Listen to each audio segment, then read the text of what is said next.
that can go for a lot of people in the public eye, though. Sure. Truly. I've discovered from the people I've met that are really at the top, I've met most of them through you, but in talking to the guys, I found that most of the people that are really the best at what they do are generally the nicest people. That's right. They are. Everybody says Buddy Rich is such a bad guy. Well, Well, he's, you know, he's hard to work for and everything, but not if you play well. He's a perfectionist, you know. And he hates people hanging on him and doting on him, things like this. But to Dory and the three boys and myself, Buddy is the sweetest man he's in the a world. friend, you know. He called me up from Chicago to tell me he caught Bubba playing drums. He says, if you ever tell anybody I said this, I'll tell them you're a liar. But he said, your kid is something else. Called me from Chicago to tell me how well Bubba played. And you usually don't find that, you know. It's like, what trumpet player in the country is any bigger than Doc Severinsen now? And he calls here all the time, just to say hello, see how I'm doing, everything. Called on Thanksgiving to wish us a happy Thanksgiving. Yeah, well, it's also the people they're calling. Well, they may not do that to everybody. Somebody special. Well, that's nice of you to say, but I wanted to get back to something.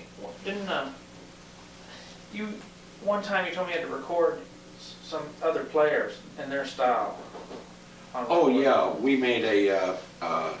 Mike, would you get the door? Yeah, I'm good. We made an album called Concert in the Sky with Teddy Phillips' band. He didn't have anything to do with it. We were all players from CBS in Chicago. And we started 11 o'clock at night and did the whole album and finished at 8:45 in the morning. We did the whole album, and they were all band leaders and entertainers who have died. And who did you have to sound like? Who did you have to? Well, I did Bunny Berrigan's Can't Get Started, note for note off his 12-inch record. And who's there? It's Mike Richula, he's playing with Zach. Oh! But anyway, I did, no, that's okay. I did Bunny Berrigan's Can't Get Started, note for note off his 12-inch record, and I was supposed to sound like him, and I had worked with Bunny's band. But that's still hard to do. Oh, To yeah. sound like somebody And else. then I had to play Henry Bussey's Hot Lips, Yeah. and we did Hal Kemp, and Skinny Ennis singing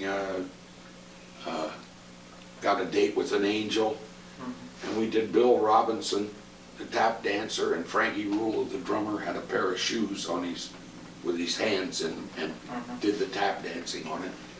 And then Frankie sang Fats Waller's Dinah, and we did Tommy Dorsey's Getting Sentimental Over You. Tommy Shepard did that. Clyde McCoy, I don't know. No, we didn't do Clyde McCoy, because he was still living. We did Russ Columbo, Prisoner of Love. The guy that did it sounded more like Russ Columbo than Russ Columbo. And we had to play everything in the style of all those bands, you know. That's hard. It's, well, it's not really hard. It's just a question of having been exposed to those bands, which most of the players were. And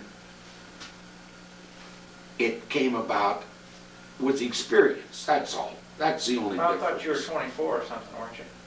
No, I was about, how old was I when I did that? I must have been about 30. Was it before or after Bubba? It was before Bubba. Well, I was, But I had been listening to these bands ever since I was this big. It was You know, before I started Bubba. playing when I was 6 and a I had half. Bubba when I was 30. Yeah, and I was 31. Oh, yeah, okay. But And- still, it'd be tough to do one and then do another and then do another. And Well, we did Yeah. run through some, you know, and Yeah, For but you did those that, of us- you did that straight, you yeah, did the all whole that. thing. Yeah, Yeah. that wasn't the easiest thing. You don't do That brand one, new process of direct to disc. Yeah, brand new process. That's the only way we used to do it. Put everything on acetate. There was no wire or tape then or anything. And if you missed the next to the last note, back to the top. Well, also, before we get to the end of this, I know Susan always wants to know how Dory does it being married to a musician all these years. What's the secret? There really isn't any secret. It's difficult for women to be married to a doctor, to a salesman, traveling salesman. I think the thing that most people, some young ladies fail to realize before they get married what kind of life they're going to be subject to if their husband is in that particular profession. I knew when I married him that he was a musician and was going to stay that way, and come what may, you better accept it or forget it. I can tell you in 3 words how she did it. And it's like when Don was 40, he decided he wanted to have his own band. Now that's pretty late in life, I think. I was against it, personally, but I never would have told him that. Had I done something like that, all his life, he wouldn't have done it. All his life he'd have wondered what it would have been like. And he'd wind up blaming me. You got to think things out, kind of, you know. It's my grandmother used to say there's 2 bears in the family, bear and forebear, and I think she was pretty much right. I'll tell you exactly how she did it. Lots of love, lots of patience, and lots of understanding. Any ordinary woman in this world would have divorced me a dozen times. But Mama's not an ordinary woman. Yeah, I talked to Susan several times about that. Well, it's an insecure business, it's hard. Sure, The it's hours are insecure. awful, the family life is not right. No, It's it's fouled up, but I think if you think seriously about it, as after all, of course, I'd known Don. I wasn't, you know, one of these overnight flings or marriages or anything. But to be perfectly honest with you, I didn't know how tough it was going to be at times. I was going to ask you, what was the hardest part? The hardest is when the children were young and he was on the road. It got extremely lonely. But you get up early in the morning, you pack their lunches, they go off to school and they're gone all day. They come home, you do the usual daytime things, get your laundry done and stuff like that. You get the kids to see they do their homework, get them to bed, and what do? You sit. You sit. So, in those days, for instance, too, when Don was on the road and the children were young, in a town like Waukegan, which is, in those days, smaller towns were all like this. We had neighbors that husbands weren't in the service. I'm sorry, I didn't mean the service. They weren't traveling, they were always at home at night. And I'd have several couples like the Hughes or the Shemankas or the Paulies and stuff like that. Millers. On a Saturday night, asked me to go out to dinner with them. I didn't dare do that. It was the first thing that had gone around town. Did you see Dory Jacoby out? And People can be very narrow-minded. very narrow, you know. yeah. So I just avoided that, and it was the loneliness was the. Coming home was sure fun, though.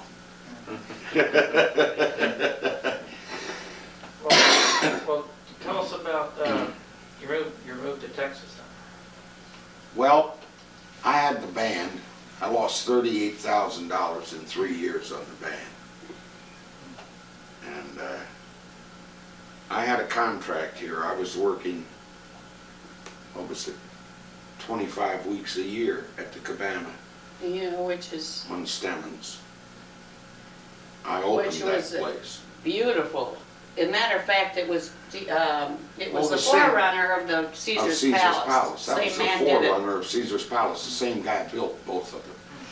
And I had a contract there for five-week engagements a year, 25 weeks a year. Well, you're talking about being in Dallas, right? Yeah. I was talking about what prompted the move to Texas. Well, Is that- That's I'm it. about to tell you. What you're getting into? Yeah. Okay, I can't follow. And I that. worked maybe 4 weeks a year in Chicago. Okay. So I said to Dory, I said, honey, sell the house, pack up, we're moving to Texas. She said, okay. So at that time, it was a buyer's market. We took a $12,000 bath on the house when we sold it. And we moved down to Texas. That was 20 years ago last July. Mm-hmm. And then when I got here, I didn't want to have a band anymore. So I was at home, but I got a house band gig with my own band at the Executive Inn. I was there for about a year and a half. Then I went in the Village Club for 3 years. And then I went around the corner into the Keynote Club for 5 years. And finally one night, Bubba was playing with me at the time. And we just got sick of it, just absolutely sick of it. I told Bubba after that, he said to me rather, he says, I can't take much more of this place. And I said, Bubba, I feel the same way. We went up to the bar and said, give us the money you owe us. He said, what for? I said, just give me the money you owe us. So they paid Bubba and me. He went, packed up his drums. In the middle of the night, we got in the car, went home. That was it. And I haven't worked in a club since. But 6 nights a week of working in a club I might as well have been on the road. Yeah, It you was were doing just always sessions. going from one. And thing recording to the sessions skip. all day long, Yeah. almost every It was like day. being on the road. Yeah. Yeah. So now, Mom and I spend a lot of time together. I don't regret our move to Texas one single bit. I at first was extremely homesick. Oh boy, I was a basket case. Of course, if you live basically all your life in one town, which I did, after the war, you couldn't find an apartment or anything for love nor money. The housing situation was atrocious, so that's why we tried to move closer to Chicago when Don went on Breakfast Club. But we wound up finally in Waukegan. It's the only thing we could do. My dad helped us put a down payment on a house, and that was the only way you could find a place to live, really. First house we bought was an old frame place on a dead-end street. St. James Place was. Had next to a ravine that had a stream going through it. 10-foot ceilings. 21-foot stairwell. We rented out the back 2 rooms and a kitchen upstairs, and we kept the front 2 bedrooms and lived downstairs. So we had 3 bedrooms ourselves, 1 down and 2 up, and 1 bath downstairs. Well, there was a bed And the in that kitchen little and the apartment. dining room and the living room, big front and side porch, driveway going in, 2-car garage in the back. We bought that place, Bill, completely furnished for $10,000. And my loan on it was at 3 3/4%. And the only interest that I paid was, or that we paid, was on the unpaid balance. You see. When we finally moved out of there, we bought another house, and the interest went up to 4%, and I called them a bunch of lousy thieves. Now you look at what interest rates are today. But we did, oh God, we did everything. She was as pregnant as the day is long. One time we're painting the wainscoting in the kitchen, and I had the gas stove pulled out. I didn't unhook it or anything, but I slid it out like Not this. far enough. And she was in back of it with a paintbrush on her belly, reaching back there to get into the corner to paint. She got stuck back there. I had to pull her out by the feet. We redecorated that whole house, hung wallpaper, refinished the floors, everything. But we had a ball doing it, didn't we? Oh, yeah. When you're young and foolish, you can do anything. Well, I know you had said that you didn't regret the move to Texas at all. Not a bit. But I remember one time when you were getting ready to move up here, you said that he has been moving steadily northward ever since we got here, and I'm not going back to Chicago again. That's Every just when move you we moved made up was here. further north. We kept going north. I said, Well, I think that kind of leads into your teaching career, your what you're doing now.